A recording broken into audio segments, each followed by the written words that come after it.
Royce Gracie, Jason DeLucia, retroactive replay. You saw the breakdown, quite possibly, of Royce and Jason in UFC 2. You saw how that ended. They fought previously. They fought prior to that. In the Gracie Academy, in the green room, 1951, West Carson Street. We're going to show you why Jason wanted to fight again in the UFC. Oh yeah. This is why he came back. Fight starts, standing up. Royce is here. Royce has his stance. They both kind of kick at the same time. Jason tries to like do a little front kick on him, and then Royce, boom, they both kind of collide, and then he runs in. Well, he knew he threw it. The second kick he runs in, because Jason does one, Royce backs up. On the second one, they both go and he clinches. Yes. And then Jason backs up and does a bunch of wild side punches right here, and then Royce just keeps following him so persistently. And then they clinch against the wall. Jason wraps his neck up right here. Boom. And then Royce knees him once, gets a hold of this leg right here, and then they basically fall to the ground, where Royce ends up stepping over and mounting. Rotate. He ends up mounted. Wrap your neck. So Royce is wrapped. Let go, let go. Royce is wrapped in a full guillotine. Why is that funny? Because Royce is wrapped in a full guillotine, and he would like to end up on the side mount. Generally speaking, the optimal place to be caught in a guillotine is side mounted opposite the choke of your opponent. And if that pressure was so dangerous, yeah, he would have jumped to the side mount, and done what? From here, put his forearm across the throat right here, across my throat. Right? Boom. Or knee him in the face. Yeah. Okay. And then he would have let go and he would have went back to the side mount and crept on through. But because the choke wasn't that bad, and because Royce liked the mount that he had, he chose to stay mounted. So he had it wrapped, he had his hands out, and then what he did is he opened up this side a little bit, and he just started, boom. Don't even touch me. Let go then. Dude, he punched him like 10 times. Freaking 15 times in the You ribs. see his whole ribs, this part right here become freaking purple. Jason didn't want to let go, and there were emotional punches. It was like, yeah, just that one punch of yours with your bony little knuckles, bro, on my bony ribs. I don't even want to deal with that. So 15 of those back to back, the guy lets go. So Royce's head slips out of here, boom, and now he's mounted. And then it became kind of a, what happened from here? Royce controlled pretty well. Boom, maintaining. And then Jason gives his back. Ultimately, they end up with the back hooks in. Yeah, ultimately, Royce stays mounted. Jason goes a little berserk. Almost one time, Jason gets up. Oh, I remember how it got. It was like this. Go to your knees, but keep his hand behind you. Get up, turn to your knees, get up. They get up like this. They get up, like right here. So Royce is about to get thrown off right now because he let him get up too high right here. But then the arm slipped out of the way, and then they end up like this, boom. And then Jason, like basically, put your elbows down. Royce ends up very north right here. So he very cleverly uses both hands. He reaches in, he grabs triceps, and he uses them to pull himself back basically on his back. He slides down very nicely, and they control for a little while. Then Royce wraps, once he lines up his shoulder, his chest to back, he wraps the neck with one hand right here, and then Jason gets up on his feet, his head is lower, his hips are up, and he rolls, hips up. He rolls over, boom, and they end up this way. They end up doing a full front roll, and then they end up in this situation here, where Royce has the neck wrapped. Jason's holding his wrist over here very tightly, so that Royce can't grab the choke with the second hand. Well, they were laying on the arm though, right? Would it have been the other side? Yeah, it was like this. Yeah, that's true. They were laying on the arm that he was grabbing. So he had the wrist grabbed pretty tightly. Royce couldn't pull this out. So it ends up happening here. Could have maybe held the shoulder and choked him, squeezed, maybe tap, or hand behind the head. But there was a certain cat and mouse playfulness. Yeah, and there was no hurry to finish the fight. Yeah, so basically it was a sparring session, okay? The Royce was having fun. So ultimately here, not able to finish the choke and not able to close the deal here, or just not eager to, Royce lets go of the neck, and he goes, boom! He starts throwing 3 or 4 elbows to the spine right here. Jason grabs this foot. Yeah, if I'm getting elbowed in the spine, I gotta get out of here. Jason grabs the foot, starts going to his knees in the guard, so then Royce spins right away, and they end up in this guard situation here, okay? And from the guard, stand up. he gets up pretty quickly to his knees, hands on the inside. He's like this. Royce's legs climb up. Arm lock from the guard. Okay, lesson 19. Gracie combatives. So he goes for the arm lock. This leg comes over the head. Then Jason rips that hand out. Slice 3. Triangle transition. Royce grabs his foot. He locks it up here. As soon as he rips his hand out, he does catch Royce on the way down here. Boom! So the hand came out of the arm lock, and just Royce was focusing on locking up the triangle. So as soon as it came out, he went here, and it landed. Click. And we couldn't even see it land though. But we heard it. We think we heard it. For all we know, it landed. It's pretty crispy. And what Royce does next makes us feel like it did land. Yeah, good point. So he locks up the triangle, and then Jason ends up stacking them up, but they roll straight over. No. Sure. So he rolls. Boom.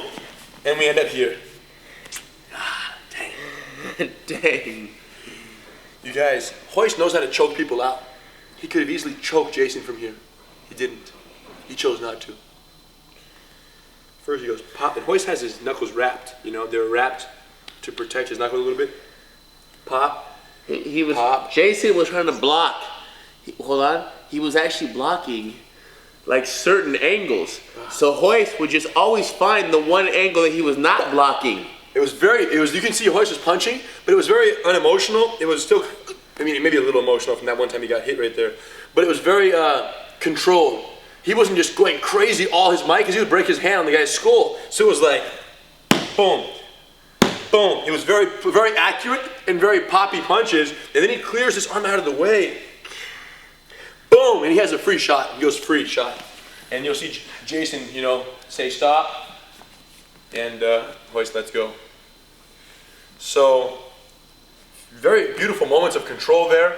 The transition to high guard, triangle setup from the arm lock pull out was really cool.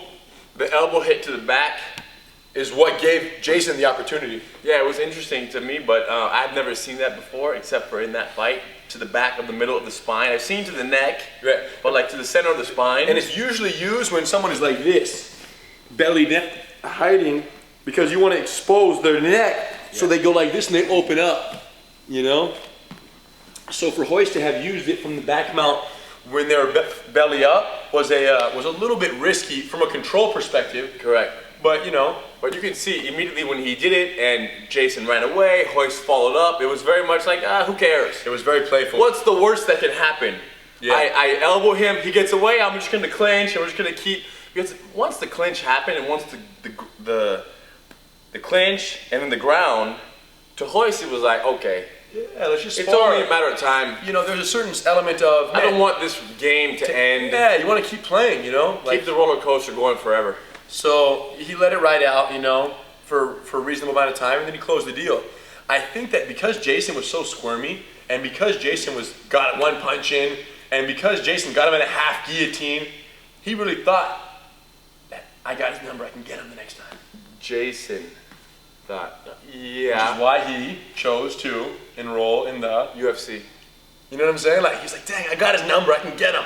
He doesn't realize though the Royce was probably operating on like 50% survival. He was really being playful, you know, he wasn't really going 100% as if it was the fight of his life. He was just in there to close the distance and sparring with punches against a representative of another discipline. So, but Jason wasn't given that memo. Yes. So he came to the UFC thinking, I got his number, and he lost in the UFC faster than the academy. Yeah, it makes sense.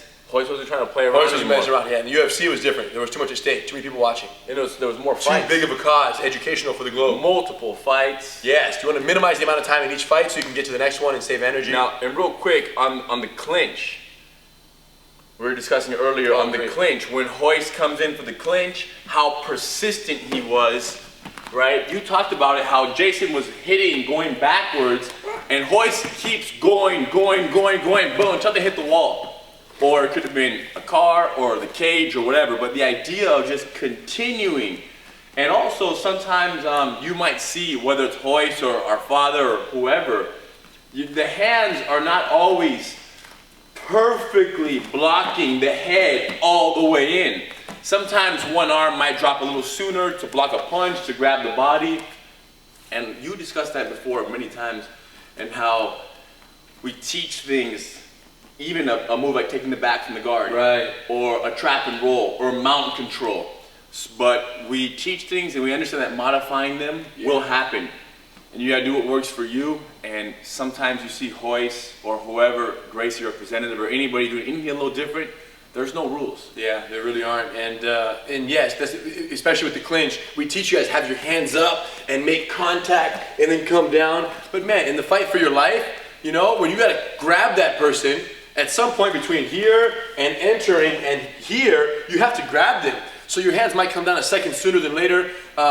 What's more important than the timing there per se is the persistence and the belief that I don't care this way or that way, I've got to grab them. I must close the distance. I must get that clinch. There's no ands, ifs, or buts about it. You got to get the clinch. And if the timing at which you shot was, you know, the best, meaning they were kicking or they were moving forward or backwards, then you have a little more I guess freedom, leeway to let your hands drop because you know that the punch can't be that effective. That's what you see a lot of with these guys and their family members in their challenge matches is they'll throw a flashbang, they'll throw up his own, the guy's on the run, and the guy's falling backwards, he can't knock anybody out like that, so their hands might come down, their chin is well tucked, so they might be like in a situation like this, where they're entering, but this is nothing anyways, and sometimes the worst that could happen is that as they're moving and you're trying to shoot, they push, and then they create distance, but there was no...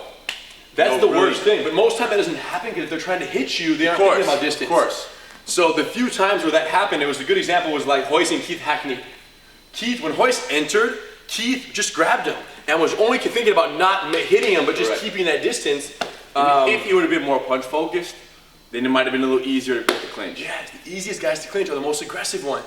So in most of these challenge matches, you see that they enter so easily because these guys are convinced with their 30 years of Hapkido or Kung Fu or whatever that they can just knock you out with one perfect punch.